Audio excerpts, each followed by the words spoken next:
مطلب ان چیزوں کو کنٹینیو کرنا چاہ رہے تھے جو خاندان ابو سفیان کا خواب تھا، جو کفار مکہ والے کرتے تھے کہ باپ کے بعد بیٹا، یہی چیزیں تھیں نا۔ حاکم شام نے یہی کیا، یزید کو اپنے بعد نامزد کر دیا۔ مقاصد امام حسن تحفظ ختم نبوت تھی، کیونکہ یزید نے کہا تھا کہ معاذ اللہ کوئی وحی نہیں آئی۔ تو سیدہ زینب سلام اللہ علیہ جب یزید نے یہ الفاظ کہے تو سیدہ زینب اس وقت وہاں موجود تھی، انہوں نے کہا اے یزید، میں تجھ جیسے سے بات کر رہی ہوں، یہ تو وقت اور اس چیز کا ماحول ہے اس جگہ کا، لیکن میرے نانا رسول خدا صلی اللہ علیہ وآلہ وسلم پہلے حمد کی اللہ کی، اس کے بعد کہا درود و سلام میرے نانا پر۔ مطلب انہوں نے بتایا کہ اللہ اور اس کے رسول کی اہمیت کیا ہے، جھوٹا ہے یزید۔ اور معاذ اللہ یہ تہمت صرف رسول اللہ پر نہیں لگ رہی تھی، اللہ رب العالمین پر بھی لگا رہا تھا کہ کوئی وحی نہیں آئی، معاذ اللہ۔ اس کے بعد یزید، مسلمانوں برا مت ماننا، یزید نماز کو یوں چھوڑ دیتا تھا، پڑھتا ہی نہیں تھا، اس کو فکر ہی نہیں ہوتی تھی کہ اس کی نماز نکل گئی ہے یا اس کو نماز پڑھنی بھی ہے۔ اس کے بعد روزوں کو عام سمجھتا تھا، کوئی اہمیت نہیں دیتا تھا، بندروں سے کھیلتا تھا، شراب کو حلال جانتا تھا، گناہ کو حلال، اپنی بہن تک کو حلال جانتا تھا، معاذ اللہ۔ کون سی شریعت یزید نافذ کر رہا تھا؟ مقاصد امام حسین تھا کہ وہ تحفظ ختم نبوت، نماز کا تحفظ، قرآن کا تحفظ، ماں بہن بیٹیوں کی اہمیت کا احساس دلانا کہ جو رشتے آپ کے لیے اللہ نے حلال رکھے وہ حلال ہیں، جو حرام ہے وہ حرام ہے، محرم نامحرم کا فرق بتانا، شریعت محمدی محمد مصطفیٰ صلی اللہ علیہ وآلہ وسلم کو بچانا، یہ حسینیت ہے۔ خود کو چھریاں مارنا حسینیت نہیں ہے۔ حسین ابن علی کے نام پہ خون دینا ہے، تھیلنسیمیا کے مریض ہیں، جاؤ ان کو تو دعائیں دیں گے اگر کسی کی زندگی بچ گئی۔ نیاز پکاتے ہو، رشتہ داروں کو دیتے ہو، اچھی بات ہے۔ قربانی میں بھی یہ ہوتا ہے کہ رشتہ داروں کا حصہ الگ، غریب کا الگ اور اپنا الگ، لیکن جب پکایا ہی تھوڑا ہے تو غریبوں کو دو۔ سب سے پہلے پڑوس میں دیکھو کہ کون غریب ہے، اس کے بعد خاندان میں دیکھو کون غریب ہے، اس کے بعد باہر جاؤ۔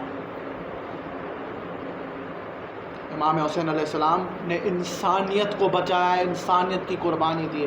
کسی بھی مذہب میں، چاہے وہ ہندو ہوں، چاہے وہ کرسچن ہو، چاہے وہ عیسائی ہوں، کرسچن عیسائی کی بات ہے، چاہے وہ مسلمان ہوں، کسی بھی مذہب میں بہن بیٹی سے نکاح جائز ہی نہیں ہے، ماں سے، بہن سے، بیٹی نہیں۔ یزید وہ شریعت نافذ کر رہا تھا، معاذ اللہ، جس کے لیے حسین ابن علی نکلے۔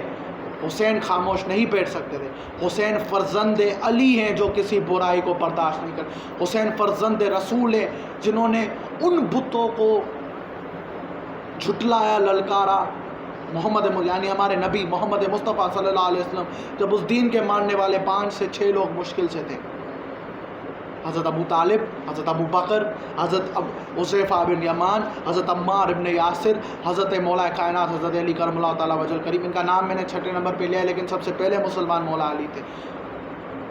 تو عبداللہ بن مسعود 8-10 جنے مشکل سے تھے دین کے ماننے والے، تب نبی نے ان کے جو جھوٹے بت تھے ان کو کہا کہ تم یہ کیا کر رہے ہو، جہالت ہے۔ اس نبی فرزند رسول وہ یزید کی ان چیزوں پر کیسے خاموش بیٹھ سکتے تھے؟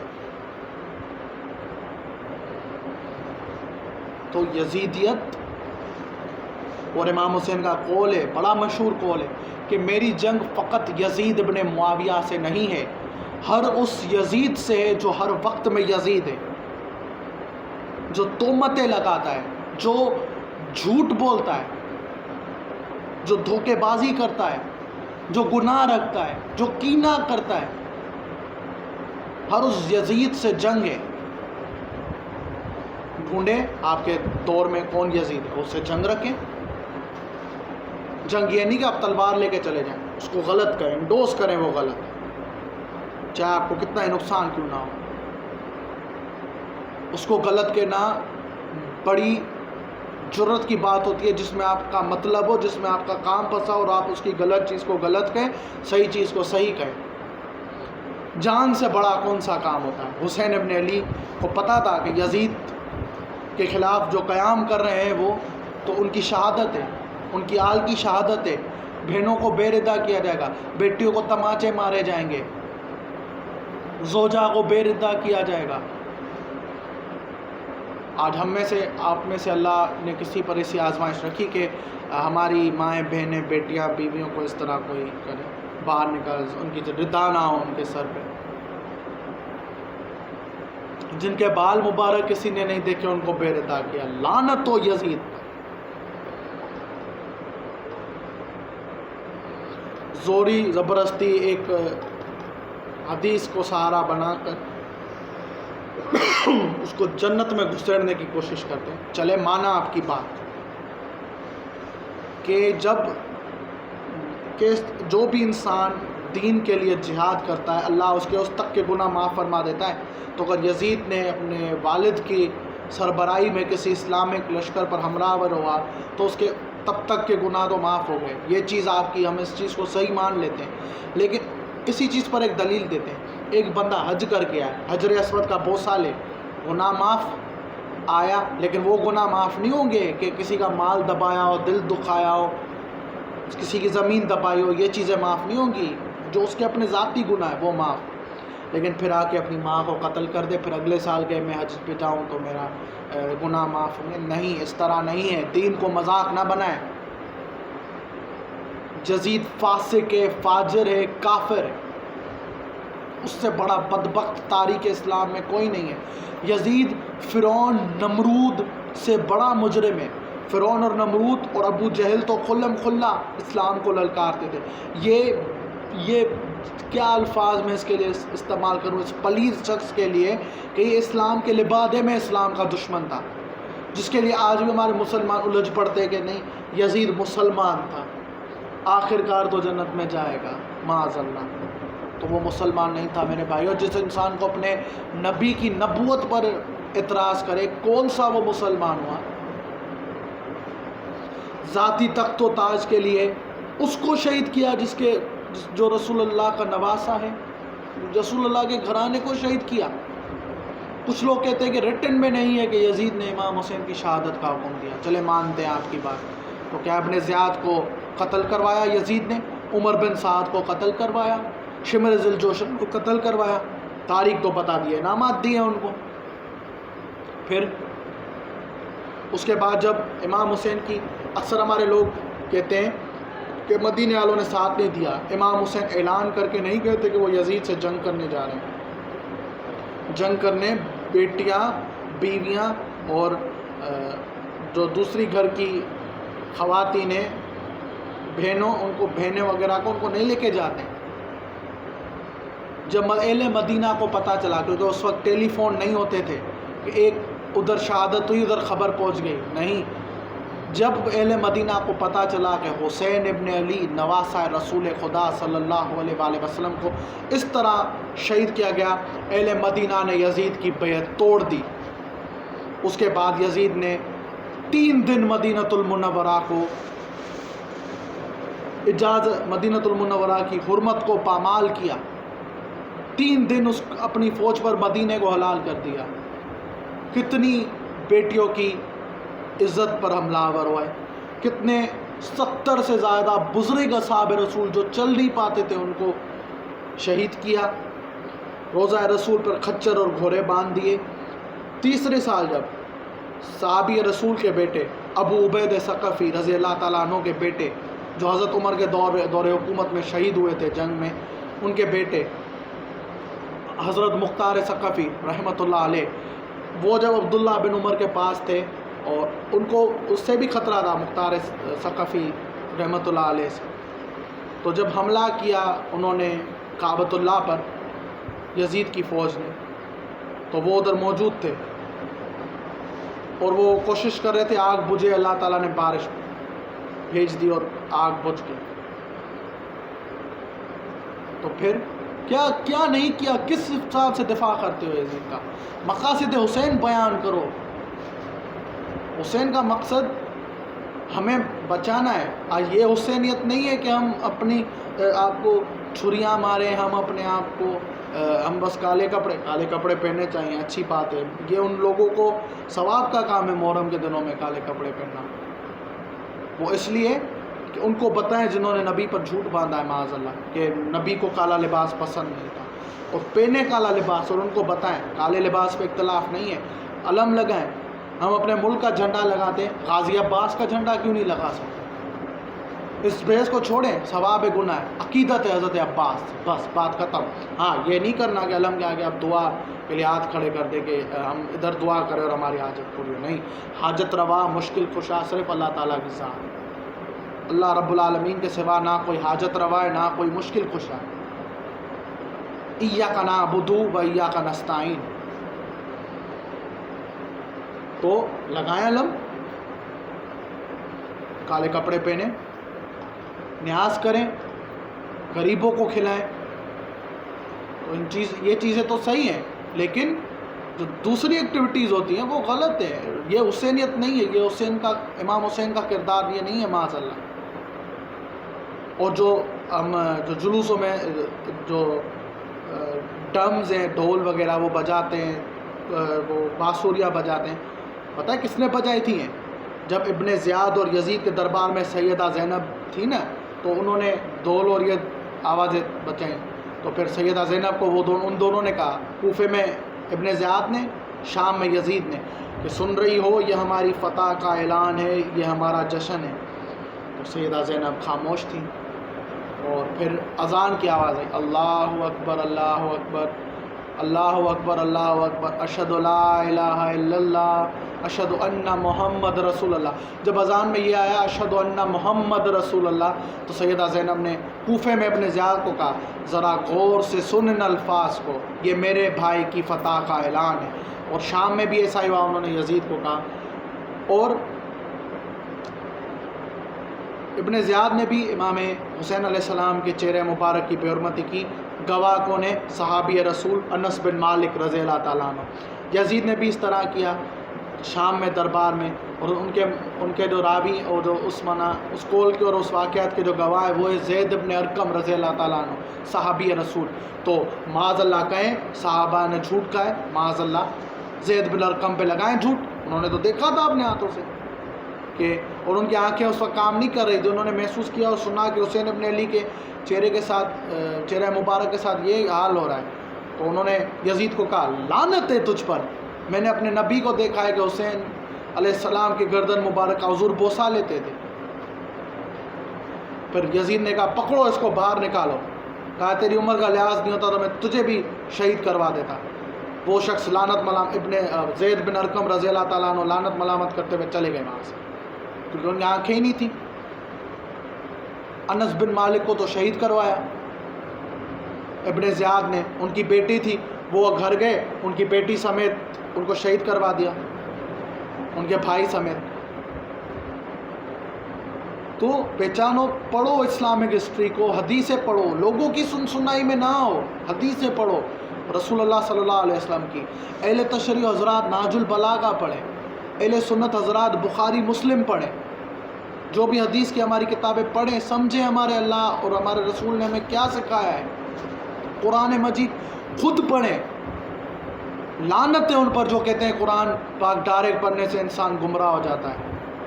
معاذ اللہ، آپ کسی غیر مسلم کو یہ کہیں گے کہ اپنی کتاب پیش کرتے ہوئے کہ اس کو ڈائریکٹ نہ پڑھنا، کسی مولوی یا عالم سے پڑھنا، تو معاذ اللہ گمراہ ہو جاؤ گے. کون سا عقیدہ پھیلا رہے ہیں؟ پڑھیں حدیث، قرآن پڑھیں، خود پڑھیں، سمجھیں نا دین کو. جہالت کی سوچ ہٹا دے اپنے دماغ سے. کوئی کچھ نہیں کر سکتا سوائے اللہ رب العالمین کے. ان اللہ علی کل شیء قدیر. اگر امام حسین شہید ہوئے تو اس کا قطعاً یہ مقصد نہیں ہے معاذ اللہ کہ اللہ رب العالمین کو امام حسین سے محبت نہیں ہے. جتنی محبت اللہ حسین سے کرتے ہیں اتنی آپ اور میں بھی نہیں کرتے. رب جانے تے حسین جانے. اللہ نے ان کو آزمایا، اللہ اپنے نیک بندوں کو آزماتا ہے. ہر بندے کا ٹیسٹ ڈفرینٹ ہے، اس کے حالات اور واقعات، اس کی سوچ پر اس کا جو اللہ تعالیٰ آزماتا ہے وہ ڈفرینٹ چیزیں۔ امام حسین کا مقام بڑا تھا، اللہ نے انہیں بڑے ظرف سے آزمایا، ہمارا تو وہ ظرف نہیں ہے۔ اللہ کا شکر ادا کرتے، یا اللہ اپنی آزمائش پر ہمیں پورا اترا اور اپنے عذاب سے ہمیں درگزر، ہم معافی چاہتے ہیں۔